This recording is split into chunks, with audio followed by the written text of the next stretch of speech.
Drama Korea Reborn Rich terus mengalami peningkatan di tiap episodenya. Mari kita ulas tuntas untuk episode 9, 10, dan 11. 괜찮으세요?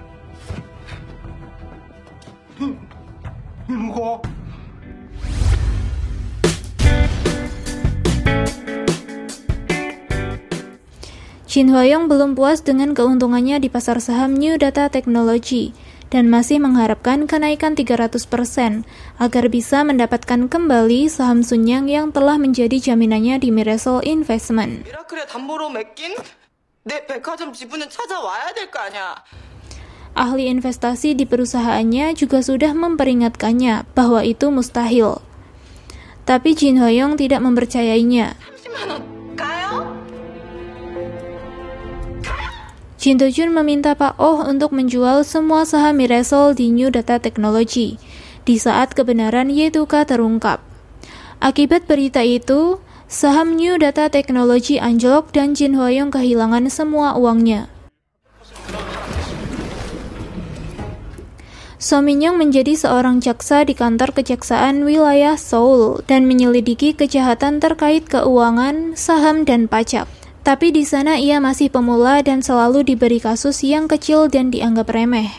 So Min-young berusaha untuk memprotesnya tapi tidak berani melawan perintah atasan. 한 번도 배당 안 해주셨습니다. 알고 계십니까?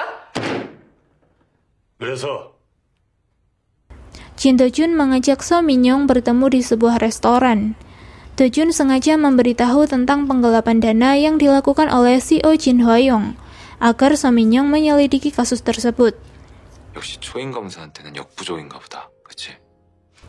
So Min-young mulai mengumpulkan bukti penggelapan dan ia menemukan transaksi mencurigakan di Sunyang Deco yang diduga sebagai perusahaan cangkang milik Jin Hwa-young. Tim kejaksaan mulai melakukan penyelidikan di kantor CEO Jin Hwa-young. 공금횡령 피의자로 소환조사 출석 요구서입니다. Jin Hwa-young menghampiri suaminya dan berharap suaminya akan membantunya. Tapi suaminya menjadi kesal karena ulahnya tersebut dan menyuruhnya untuk memohon kepada ayahnya. 뭐라고 말씀드릴까? 주식 투자로 1,400억 날렸다고? 이렇게? Sebelum itu, Jin Hwa-young masih berusaha untuk menemui Pak Oh untuk meminjami uang lagi. Tapi dengan syarat menyerahkan 25% saham dari Sunyang Department Store. Tapi Jin Hwa-young merasa keberatan dan menolak syarat tersebut. Ia membujuk Jin Do-jun, tapi hal itu sia-sia. 들어가세요. So Min-young mendapat izin untuk memanggil Jin Hwa-young ke kantor kejaksaan untuk diinterogasi atas kasus penggelapan dana. Jin Dong-ki pergi ke kantor adiknya dan melakukan penawaran dengan mengatakan akan membantunya untuk meminjaminya uang dengan syarat harus memberikan pasaraya yang tersisa kepada kakaknya. Jin Hwa-young menjadi marah mendengar kakaknya mengatakan itu. Jin Hwa-young bergegas pergi menemui ayahnya. Ia berlutut di hadapan ayahnya dan berharap mendapat bantuan dari ayahnya. Jin Hwa-young menyalahkan semua yang terjadi kepada Jin Do-jun. Tapi ayahnya malah memarahinya. Ayahnya sudah muak dengan kelakuan Jin Hwa-young yang tidak bisa menjaga apa yang telah diberikan ayahnya. Ia mengadu kepada ibunya bahwa ayahnya tidak mau membantunya. 엄마 나 감옥 가게 생겼어. Sekretaris pimpinan Jin yang akan membantunya dengan menelepon pihak kejaksaan dihentikan oleh pimpinan Jin. Ketika Jin Hwa-young pergi meninggalkan rumah ayahnya, ia dihentikan oleh Mo Hyun-min dan mengatakan akan mengantarnya ke kantor kejaksaan. Ia memberitahu bahwa jaksa yang menyelidikinya adalah teman kuliah Jin Do-jun. Rasa gugupnya menjadi hilang mendengar hal itu. Jin Hwa-young berusaha untuk membalikan fakta dengan mengatakan bahwa itu adalah tuduhan palsu. Ketika tim kejaksaan menyelidiki Sunyang Deco, ternyata itu bukanlah perusahaan cangkang seperti dugaannya. Oh Se-hyun yang menantikan kabar terbaru dari Jin Hwa-young mulai merasa ada yang aneh karena keadaan yang begitu tenang. Pihak kejaksaan mulai menyelidiki saham yang dimiliki oleh Mirasol Investment dan menemukan pemilik saham utama adalah Jin Do-jun. So Min-young bertemu dengan Jin Do-jun dan mengatakan hal terkait kasus yang diberikan kepadanya. Ia tidak mempercayai kata-kata Do-jun lagi dan pergi meninggalkannya. So Min-young lembur untuk mencari kebenaran tentang kasus penggelapan tersebut. Jin Do-jun pergi ke kantor bibinya Jin Hwa-young untuk menyuruhnya menyerahkan saham kepada Miracle Investment. Tapi bibinya bersikeras tidak mau dan akan menjual apa yang masih dimilikinya. 호텔, 골프장, 콘도. 돈 되는 거 다 내놨어. 길어야 2달이야. Jin Do-jun mengingat kembali kehidupan sebelumnya sebagai Yoon Hyun-woo. Saat ia kesusahan dengan keuangan, ia juga menjual barang yang dimilikinya kepada teman sekelasnya dan pergi ke supermarket untuk belanja. Ketika di supermarket, ia melihat ayahnya yang ternyata sedang mencuri di sana. Jin Do-jun meminta kakeknya agar mengadakan rapat dewan tentang kasus penggelapan dana CEO Jin Hwa-young. 이사회를 열어야겠습니다. Rapat dewan pun digelar dan dilakukan pemecatan CEO Jin Hwa-young, tapi CEO Jin Hwa-young malah memecat sekretarisnya. Jin Do-jun menemui sekretaris Jin Hwa-young dan memintanya menjadi saksi atas penggelapan yang dilakukan Jin Hwa-young, tapi ia menolak. Lalu Jin Do-jun menyuruhnya untuk memikirkannya lagi. 상무님 자신을 배신하고 계시네요. 매일매일. Saat rapat dewan berlangsung, CEO Jin Hwa-young membantah tuduhan tersebut dan meminta Jin Do-jun untuk membawakan bukti. 임명숙 상무의 증언이라면 충분하지 않을까요? Saat Oh Se-yeon akan bertemu dengan sekretaris Jin Hwa-young, tiba-tiba sekretarisnya menghilang dan ternyata diculik. Tak kunjung datang ke rapat dewan, Do-jun mulai kebingungan dan tiba-tiba datang jaksa So Min-young yang membawa bukti rekaman yang berisi percakapan antara Jin Hwa-young dan sekretarisnya.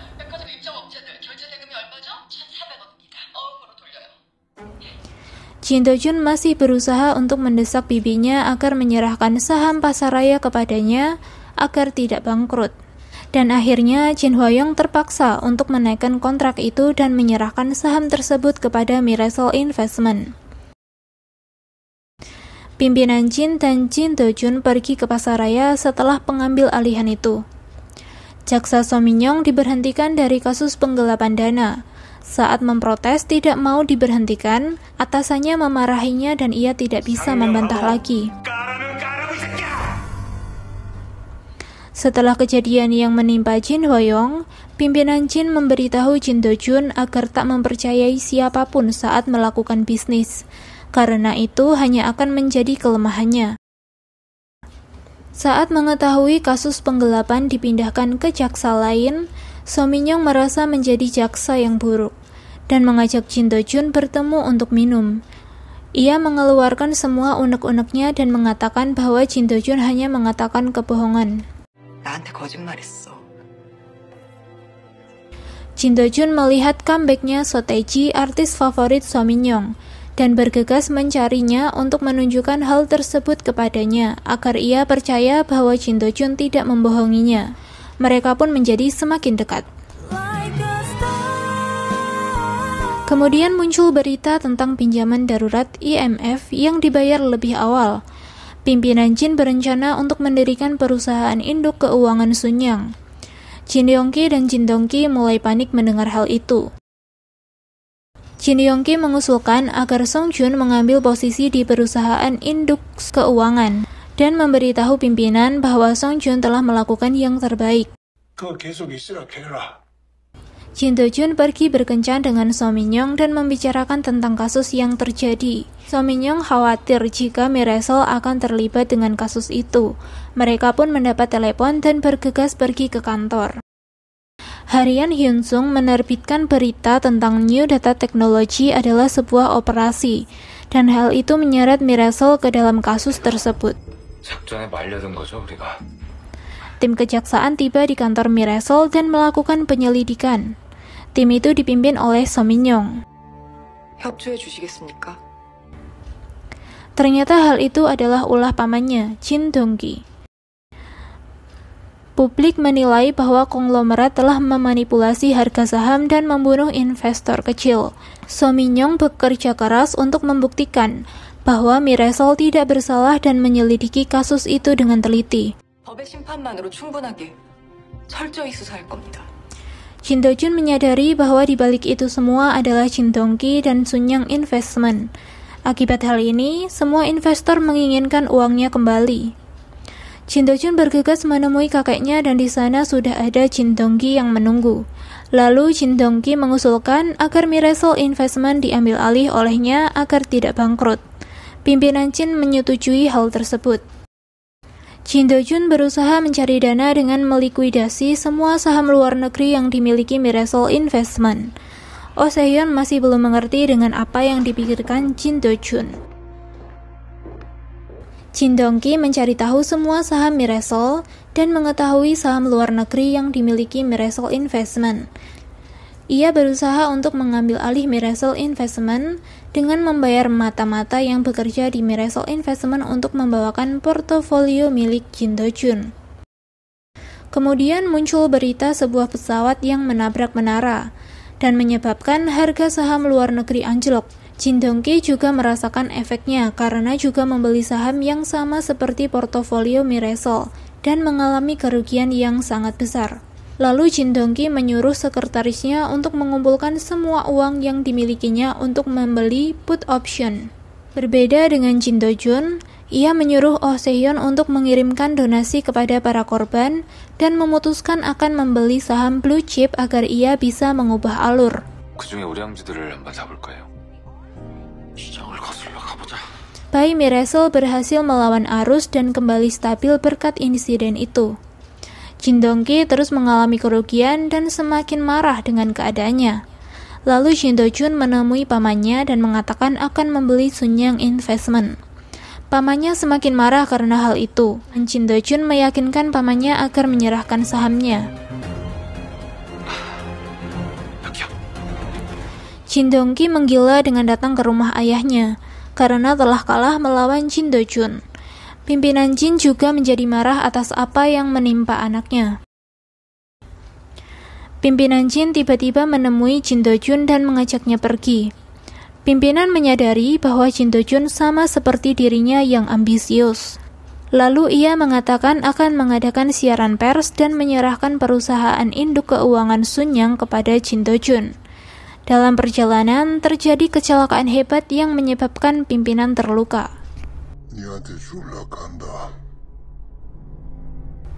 Jin Yong-ki dan Jin Dong-ki berusaha keras untuk meyakinkan ayahnya bahwa Song Jun memenuhi syarat untuk perusahaan induk keuangan Sun Young. Song Jun kemudian dipindahkan ke kantor pusat di Gwanghwamun, dan Mo Hyun Min meminta Song Jun untuk memanfaatkan kesempatan ini. 내가 어렵게 만든 기회. 당신이 날려버릴까.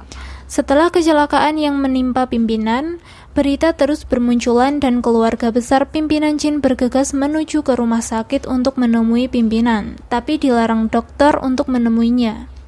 Dokter mengatakan bahwa pimpinan mengalami koma. Jin Do-jun selamat dari kecelakaan tersebut karena supirnya menghalangi kecelakaan tersebut dan mengalami luka yang cukup parah. Di lokasi kecelakaan, anak buah Jin Do-jun menemukan bukti bahwa kecelakaan itu telah direncanakan dan menyuruh anak buahnya untuk menyelidikinya. Pimpinan Jin juga selamat dari kecelakaan itu dan merahasiakan itu semua dari keluarganya agar mengetahui siapa dalang di balik itu semua. Anak-anak pimpinan Jin berdebat tentang rapat dewan yang akan segera dilaksanakan, dan Jin Yong-ki memutuskan akan mengganti posisi pimpinan Jin. Pimpinan Jin meminta agar polisi menghentikan penyelidikan tentang kecelakaannya dan mencari sendiri tersangkanya. Pimpinan Jin bersikeras merahasiakan keadaannya yang sebenarnya agar bisa menghadiri rapat dewan sesuai rencana. So Min-young sangat mengkhawatirkan keadaan Jin Do-jun dan menemuinya di rumah sakit. Oh Se-hyun membaca koran yang mengatakan keadaan pimpinan Jin berbeda dan dikagetkan dengan kehadiran Jin Do-jun di kantornya. Ia sangat mengkhawatirkannya. Wali kota Changje mendapatkan info tentang ayahnya bahwa ayahnya tidak koma. Lalu ia dan juga Jin Dongki membujuk dokter rumah sakit agar bisa menemui pimpinan Jin dan mengizinkannya. Tapi berhasil dihentikan oleh ayah Jin Do-jun selaku pemegang pimpinan rumah sakit. 아버지 면회 금지로 알고 있었는데 제가 잘못한 겁니까? So Min-young juga membantu mencari dalang di balik kecelakaan yang menimpa Jin Do-jun dan pimpinan Jin. Anak buah Jin Do-jun mulai menemukan bukti dan menemui orang tersebut.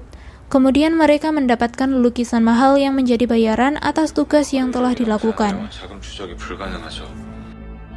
누군지 자금 출처와 이름을 감추는데 So Min-young mendatangi galeri milik Mo Hyun-min dan mencari tahu kemana perginya lukisan bunga dan burung miliknya.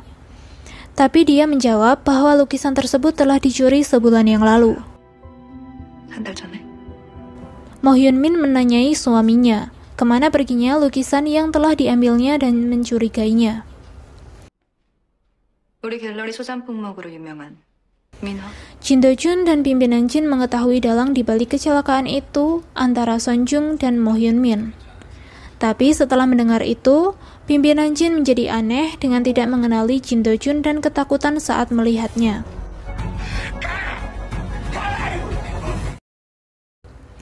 Penasaran dengan kelanjutan kisahnya? Saksikan kelanjutan kisahnya bersama kami hanya di Kafren.